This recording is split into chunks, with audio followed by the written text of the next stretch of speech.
All right, now I'm going to go ahead and we're going to segue now to the next two speakers here. We've got Ross Warren, Solutions Architect at AWS, and Vinay Sukumar, who is a category leader at AWS as well. So Ross, Vinay, I'm going to turn it over to you guys. Thank you very much, Frank. Can everybody hear me okay? You're coming through fine, Ross. Sweet. Thank you, Vinay. All right. So Vinay and I are going to talk to you today, coming a little bit out of the weeds from what Brandon was talking about. There probably will be no code in any of these slides, but we really want to talk to you about maturing your IR operation, your IR functions. We're going to walk through a little bit of what a cloud adoption framework means. Hit at some security epics, and then we're going to progress through a couple stages of what IR maturity model. How do we get there? And Vinay is going to finish up with AWS services and AWS marketplace functions that can help solve some of these challenges that you're going to see. Whether you're on AWS, whether you're coming, building your organization on any cloud, you're going to have to go through a cloud adoption framework. This happens to be labeled AWS. It's not necessarily specific to AWS. But I want to highlight, right? You need to, the first thing there, implement a strong identity foundation. And so in AWS, that as I am, really needs to be the first thing you need to think about. What are my users doing? How are they authenticating? What am I allowing them to do? A bunch of these other things you're going to see as we go down through the rest of these, but they all are talking about maturing that IR organization. We want logging. We need security at all layers. We want to talk about automation, protecting our infrastructure, protecting our data, and then not last, but incident response, preparing for security events before they happen, right? When I do talks, I really emphasize the fact that you need to have your security tooling, logging, monitoring on before something happens, whether it's malicious or not. It's really, really hard to go back in time and find those logs that you just actually didn't ever capture. When you're talking to or when you're starting to engage AWS, a couple different ways, but I want to highlight these security epics. These are a program in AWS Professional Services for customers who may be greenfield, who are just starting out, or even not sure what to do on the cloud. And if you see, they really, really match up with what I was talking about with that cloud adoption framework. We need identity and access management. Professional services is going to walk you through those things. I'm not saying you need professional services to do those things, but if you're distracted with lots of other business challenges, talking to professional services with these different epics, getting your logging and monitoring right, finding out where all your logs are, getting them in one place. What do my VPCs look like? What do my security groups look like? Do I need encryption? What types of encryption do I need? Where do I need it? And then there is an epic to help you work through what does incident response look like in your organization. Once you've got those sort of yellow or gold foundational things, you can then, depending on your op tempo, depending on your organization, you can start looking at, hey, I've got big data. I want to now augment, my discussions with professional services. As I said, you don't necessarily need to go use professional services, but as a company, know that they're out there and they can be part of a discussion with an SA, with other folks as you're spinning up. So Vinay and I are going to kind of bop back and forth between strategy and execution. And so I'm going to turn over to Vinay for right now. Thanks, Ross. So I know you mentioned incident response a couple of times, right? But before even we get to there, we need to talk about threat detection. And then what are the controls that you have in place from a preventative perspective? So when Ross and I were putting the content together and thinking about, based on our experience with the customers and what we've seen in practice, we said broadly, we can classify the maturity model into 3 stages, right? So basic, advanced, and then mature. And then the reason why you're going from basic to advanced directly is because basic doesn't mean you're getting started from ground zero. It just, by the time you're thinking about threat detection and response, you already have or should have done a bunch of work, right? From a security perspective, from an infrastructure perspective. So this is to identify, what are those key things, and then, and also be able to tell where you are in this journey so that you can put a pin on it and then draw a vision as to how you can get there. So from a basic strategy perspective, first thing I'd recommend is to look at a framework, right? So framework basically, helps you marry industry standards and best practices, and tries to put it in a way that it's a common language across the different teams, and you can map goals to it, and then you can see where exactly you are today and how to progress from there. So NIST framework is probably one of the more popular ones, where we talk about the identify protocols. We talk about protective or detective or response and recover protocols. So these are things that you should think about in terms of when you're setting up a practice and understanding where you are in the maturity life cycle.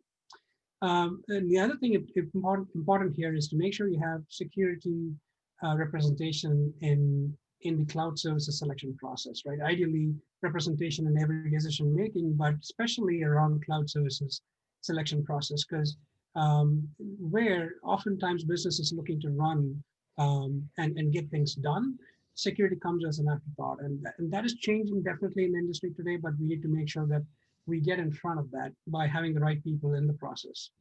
Where possible, drive selection from a FedRAMP approved list. And what this means, the FedRAMP is just an example, right? But what it means is you have a reputed agency, and these vendors have gone through rigorous selection and criteria process, where they've gone through an evaluation criteria and come out as successful and being approved or authorized to deploy in a federal agency. So you can piggyback on some of the work that's already being done while selecting your solutions.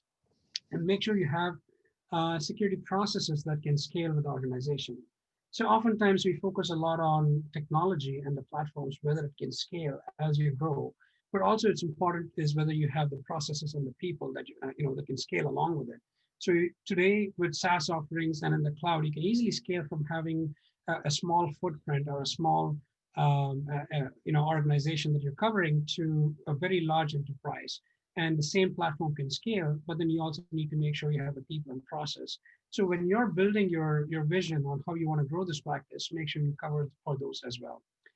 And start with cloud native services. And you will see, as we go along with the presentation, examples of how AWS native services comes in and what are the areas that they can help you.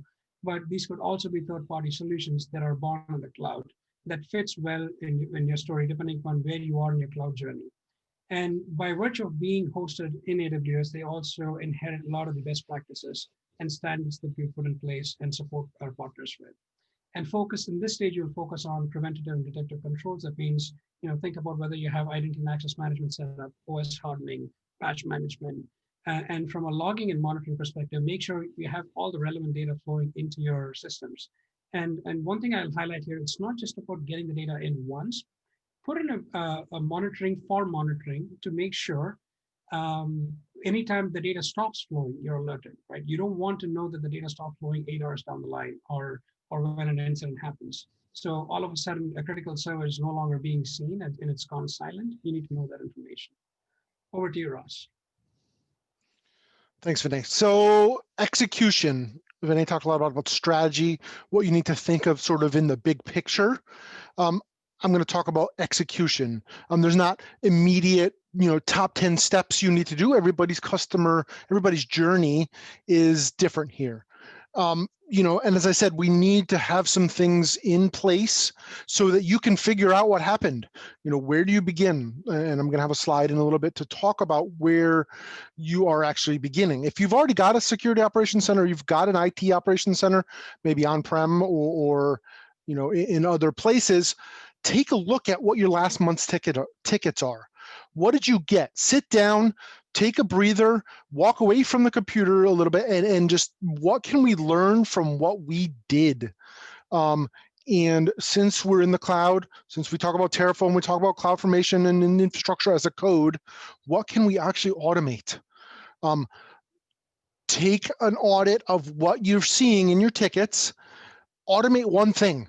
It's going to be addictive. It's going to be, leave that ticket open until you've got enough enrichment, until you've got enough tagging, until you've got enough legal buy-in to what you're actually going to automate. It's going to be addictive. It's going to be, you're going to want to do this over and over again, and you're going to want to hire and train people who like to do that curious person who's not just going to take yes or no for an answer. You're going to continue to sort of evolve that process and build a machine. That machine is people, processes, and technology that's going to continue to solve those problems, solve little problems that make a bigger impact over time, right? You may be doing some of this now with regular IT processes, but think about doing it in incident response in the cloud. So you're leveraging what you already do well with your IT processes, internal building systems, building old images to deploy on desktops, those things, and you're going to grow incrementally. What's great about the cloud is we can actually build things cheaply, quickly, build a flight simulator, build something that your IR folks can actually play with, ingest errors, ingest things that they're gonna go look for. There's plenty of guard duty tester things out there, or if you want some other scripts, we can work on what's going on, but build something that they can test and play and give them time to do it. Hey, you've got an hour today to go learn X. You've got an hour today to go do this. Is a great way to start maturing your organization. The first bullet says automate yourself out of a job. I don't necessarily mean that we all become robots, but you want to, as I hinted at, don't close that trouble ticket until you've got fix it. Make sure that you're no longer vulnerable, but put it in a state where I'm researching, I'm figuring out, I'm trying to understand if I can actually automate this. It may not be tomorrow. It may take a little bit of time to do that, but you've got tools, at your fingertips, Inspector, CloudWatch, config rules, things that can do that for you. Those then should naturally flow into, I'm writing a run book. Here's an alert, here's a finding, here's what I go do with that. Who am I escalating to? Do I actually automate this? Who am I notifying at 3 a.m. versus 8 a.m.? Who's on the weekends? All those people, processes, and technology need to be part of that run book. And last in the slide, make sure you control public access. We all know what happens if you get on the S3 public bucket bad list, but make sure that is part of even your basic steps as you're trying to mature your IR organization. That just, if you fix it, it becomes part of it is not part of the noise, and I know that I'm secure there. Lots of times I talk to my customer, Ross, there's so many services. Where do I start? And if you remember some of those words from that cloud adoption framework that I put up in the first slide, I've kind of mapped them here for us. I basically tell customers, you're starting on your cloud journey. You've got to get your IAM strong identity foundation right first, or have a way to get there. CloudTrail, I need to enable traceability. I need to start turning on logs so that I know what API calls are happening. I need to turn on CloudWatch so I know what my services are telling me. If I've got Guard Duty or Security Hub or Macy turned on, I know what findings are actually going into CloudWatch. So I'm preparing for my security events. And config is really starting to bubble up into a really more important service. If you haven't looked at it, I think it's one of those foundational services that you need to turn on, not just enabling compliance monitoring, but checking your stats, checking where configurations drift. It's a really good thing. So this is not necessarily a straight line journey, but these are things you need to think about. This isn't even IR. This is things you need to think about to make that base so that I can move from a basic cloud practice to a more advanced practice. Yeah, I'll jump in, Ross. I mean, a good way to summarize the basic stage is if you're going through a security audit, there's a bunch of questions being thrown at you and information being asked, you should be able to go to a quick pane and then tell what is happening in your environment, or what assets you have and where it is and what practices are in place. So that's table stakes at this point. Now from there, moving on to the advanced strategy, what you would look at is, now I've done the preventative measures, I know where things are, and I was focused more on detective controls. So this is where I'm going from being reactive or trying to mature things to a point where I'm going beyond signature-based alerting, signature-based rules and processes, right? So you will mature your detective controls and capabilities to a point where you're using AI ML. You're able to look at anomaly detection. You're able to understand, user behavior analysis and understand, where the users are and what they're doing in your environment, and also build a response automation, right? So this is where solutions like a SOAR platform comes into play. SOAR as in security orchestration and automation and response platforms, and they come with their own native set of playbooks and runbooks. But it takes time when you start on this journey to build custom responses specific to your organization, your requirements, and you can extend these capabilities with third-party solutions. And in this stage, you will be focusing on the highest value data that covers not only the network and system monitoring, but also cloud environment monitoring. So this is where the control plane comes into play. If you're a SaaS application, if you're a SaaS vendor, then are you SOC 2.0 compliant? What are the requirements for that? Do I have visibility into all of that information? It's not a one-time report, but how do I keep tabs on all of those?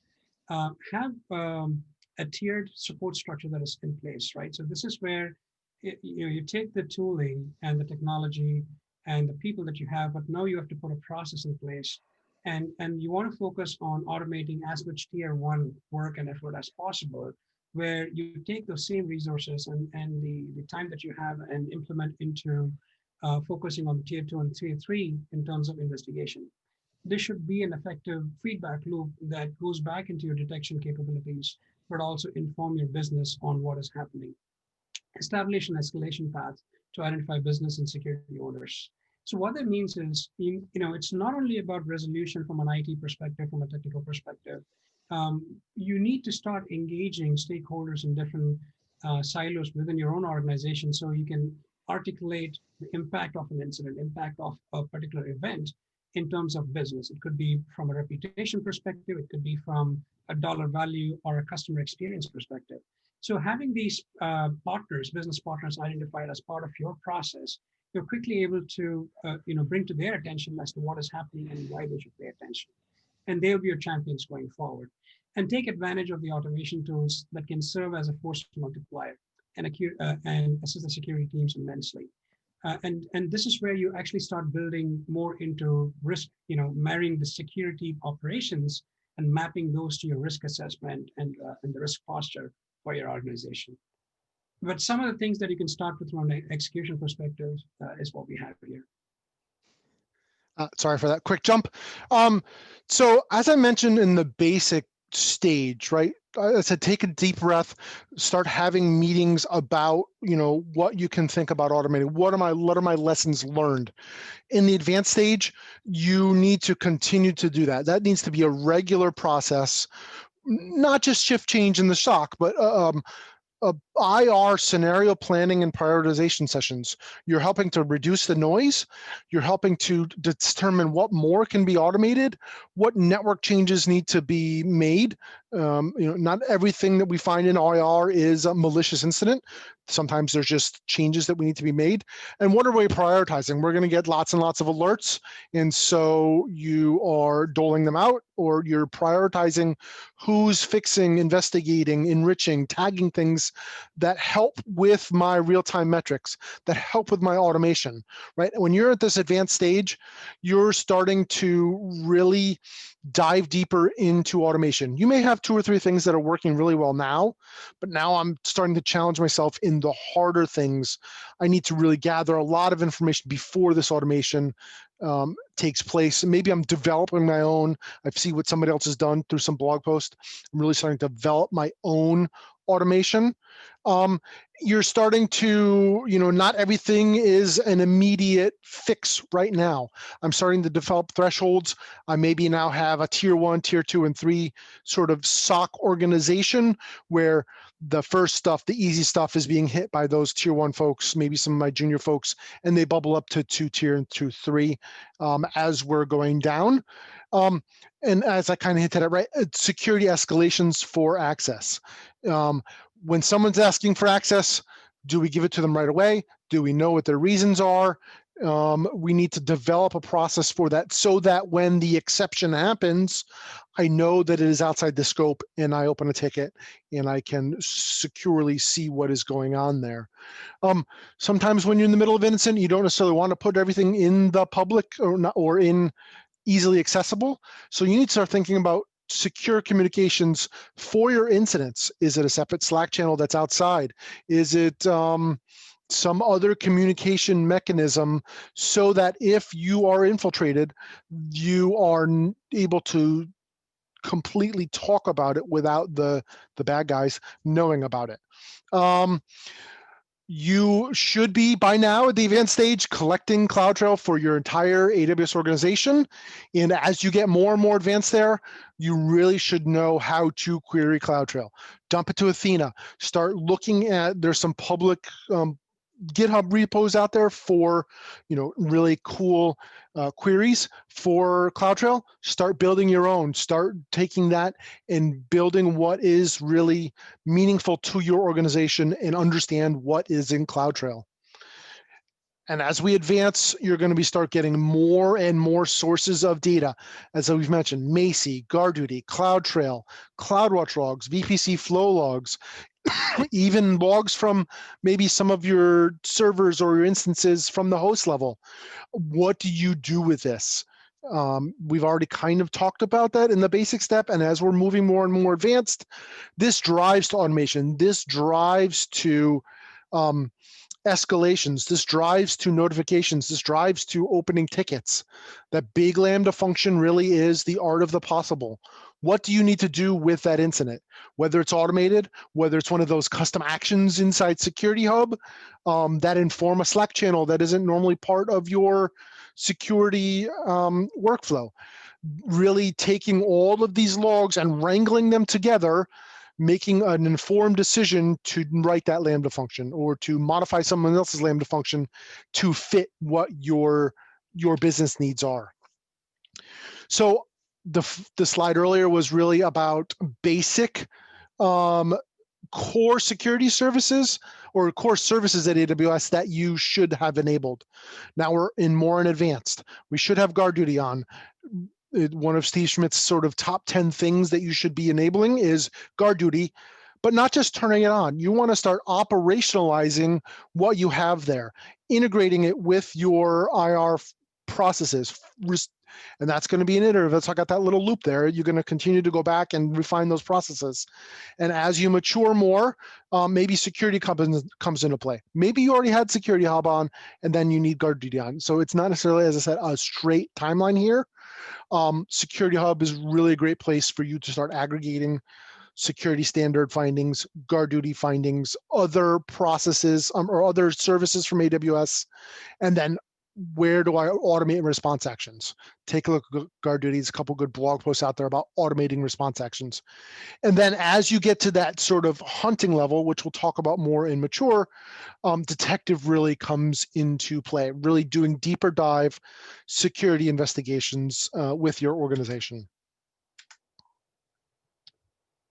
Thanks, Ross. So, I mean, just one point on the previous slide. I didn't see AWS Detective or called out as a separate service there, but I think that is one of the recently launched services that I'm really interested about, where it is actually gathering the data for you from an investigation perspective, right? So for IR, and it's ready with minimal impact to your environment. So definitely turn Detective on as part of your operations. At the mature stage, so this is where you have all your security controls covered, and you have as much automation as possible. And we pivot our focus from, from being reactive to actually being proactive, right? So you need to make sure you have forensics capabilities. So in case of an incident, so I mean, we no longer talk in terms of if an incident happens, it's a matter of when. So in case an event happens, what are the things that you can do to go and learn how it happened? I always say the bad actor only wins if they're able to take the data out that they came after, right? So even if there's a breach, as long as the data does not leave your environment or whatever they came for doesn't happen, you still are under control. You should be able to quickly switch on or go to a forensics tool and be able to see what happened and isolate the the indicator of compromise and learn from that. And then build a threat hunting practice, right? This is a separate team. It's not your SOC tier 2 analyst trying to understand what's going on. It's a separate team focused and enabled with modern tool sets to go after vast amounts of data, looking for those needle in the haystack like scenarios, and learning and understanding and putting probably working with honeypots and understanding who's coming there, who's biting that, and building practices in place to protect you. And that actually becomes a main feedback loop from an intel perspective into your threat detection and response practice. Have periodic proactive risk assessment. And in this case, what happens is this is not risk assessment purely from an IT perspective. Now, this is risk assessment from a business perspective. I talked about the stakeholders from different areas and being able to articulate business impact, and that's what this comes down to. And have security representation in every silo in your organization. A mature practice is where when any decision is made in the business from an application and organization perspective, there is a security perspective that is included as part of the decision-making process. And your response plan should also include other stakeholders like IT, business, legal, your PR teams. So there is impact to the business, and you're able to capture that by involving these people as part of your response playbook. And align with your industry peers and to collaborate on threats and insights. This is very important. It's probably the most obvious thing, but it's not front and center for a lot of customers. Identify who are your peers, what industry vertical you're in, and what are the common threat actors you're seeing, and share content, right? You can scrub information, but you can share rules that you've built that helped you in certain scenarios. And selfishly speaking, for each of you from an organization perspective, the more you're able to share and develop this, it's going to come back to you, and the more robust your security posture is going to be. So what are some of the things we can do from an execution side, Ross? Actually, it's not on my slide, but I really like that last point. You talked about sharing, right? Not just sharing internally, but as you get to a more mature execution, you should be at a point where you're able to actually share maybe your IOCs in an environment, and shows that you are a leader in this IR space, in a leader in doing these things. So sharing internally is also important, right? As you are more mature, you're going to have a lot more people on your team who are going to have that experiences of what is normal on my network. This is how we do things. And so remember I talked about people, processes, and technology. So really mentoring your junior team members. They're the tier 1 folks who are really going through the lots of the noise and trying to figure out what's real and what's not real, but have a clear hiring process and a development process, and maybe a SANS class for them as a development program. Vinay also mentioned a hunting program. Maybe by the time you get to mature, you're already sort of in this part, but if you're not, it's good to start thinking about threat hunting.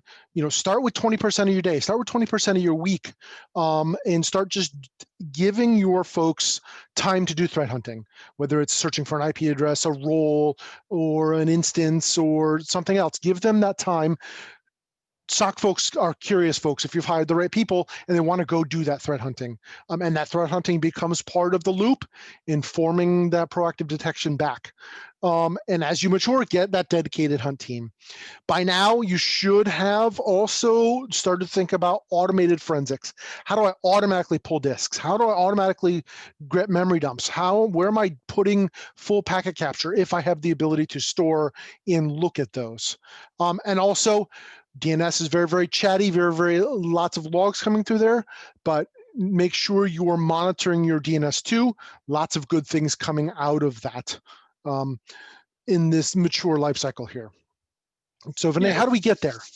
Yeah. So a good question, and this is the important part, right? So it's great to identify the different stages and where you need to be, but there's always constraints as a business, as an organization, and the first and foremost thing that I always hear about is cost.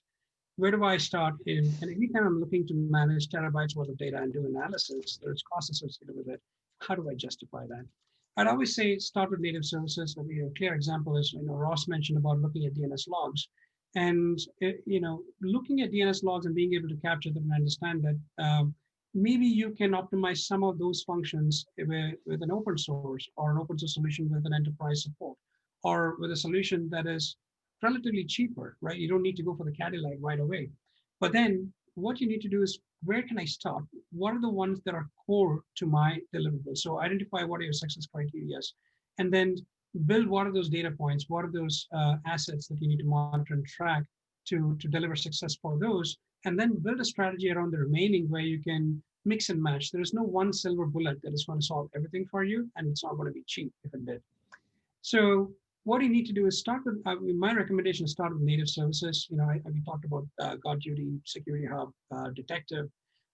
Work with your AWS SA and team, reach out and say, hey, here's what I'm looking to do. And what are some of the things that you've seen in the field? When we started putting this talk together, ideally we wanted to talk about examples and go through how it happened.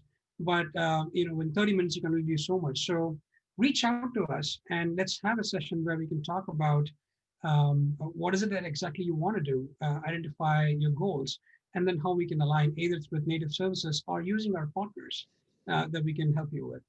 Build a business justification, right? So this is where your stakeholders, and you need to show the impact for other teams. You can't just say security needs this, I need this to happen because security wants so. Why it means to them and how you're going to help them by accepting or adopting what you're saying.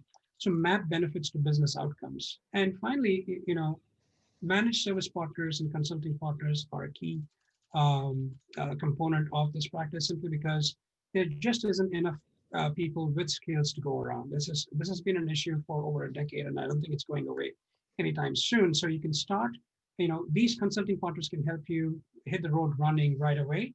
And while you build your practice, and they could be a handover, or you can work together going forward. So definitely include them as part of your consideration. But work with your AWS team and the account team, the SAs, and the marketplace teams to help you identify some of these solutions and build a strategy. If you go to the next slide, we actually put together a list of all our services. Some of these services are repeating depending upon whether they also play a role in the identify stage as well as detect stage. But the idea here is, this is a mind map of what are those services and capabilities and tool sets you need to think of as part of your organization's security capabilities and how you want to mature that. And then add on top of this, if you go to the next slide, you will see a number of third-party solutions and vendors that's available. Security is it is one of our top categories within Marketplace where customers come. And where this becomes really influential is now when you start your journey and you identify a need that I need a solution X, Y, and Z, you can actually go and learn about the solution. You can read case studies, all of these in a single place. You can try that solution, and then you can start using it in a pay-as-you-go model. And once you're convinced, you can continue, or you can reach out to AWS to help you get a longer negotiated contract with Marketplace. You can find the solution, you can buy the solution as you choose to, and they can deploy either as a SaaS, ARMY, CloudFormation template, containers, and any of those form factors of your choice. So take advantage of those as well, and consider AWS and Marketplace as your resources to help you mature on this journey. Over to you, Ross. So on the behalf of Vinay and I, thank you very much for having us talk a little bit about more maturing your IR program. I promise there was no code in the presentation. And there are a lot of high-level concepts that I talk about with customers all the time, and we eventually get into the weeds. I want to leave you with this one quote from Merritt Bear. If you've heard her talk, great to go listen to her. She now has a new role in the office of the CISO for AWS security, but she's been talking about building a machine for actionable security for quite a while now, and I've really taken that to heart, and hopefully you saw some of that come through as in the automation, as far as leaving that ticket open until you've actually solved the process of how to close it, whether automatically with a run book, and making sure that people, processes, and technology are part of your discussion. We're in virtual reInvent time, and just wanted to give a shout out to Freddie K, because I can't pronounce his last name. He's actually doing a talk about a little bit more in detail about building your cloud incident response program on January 13th. So if you haven't signed up, go take a look. I'll be listening to Freddie's talk also. So thank you very much, everyone. Thank you, everyone. Hey, Ross, Vinay, great presentation, a lot of great information. We do have a number of questions that have come up, and at this point, we're right at time here. So we're going to go ahead and take a 10-minute break. We'll transfer those questions over to Slack if you guys want to follow up with some additional questions. So everybody give them a virtual round of applause. We are going to resume here with our next presentation in 10 minutes, everyone. See you then.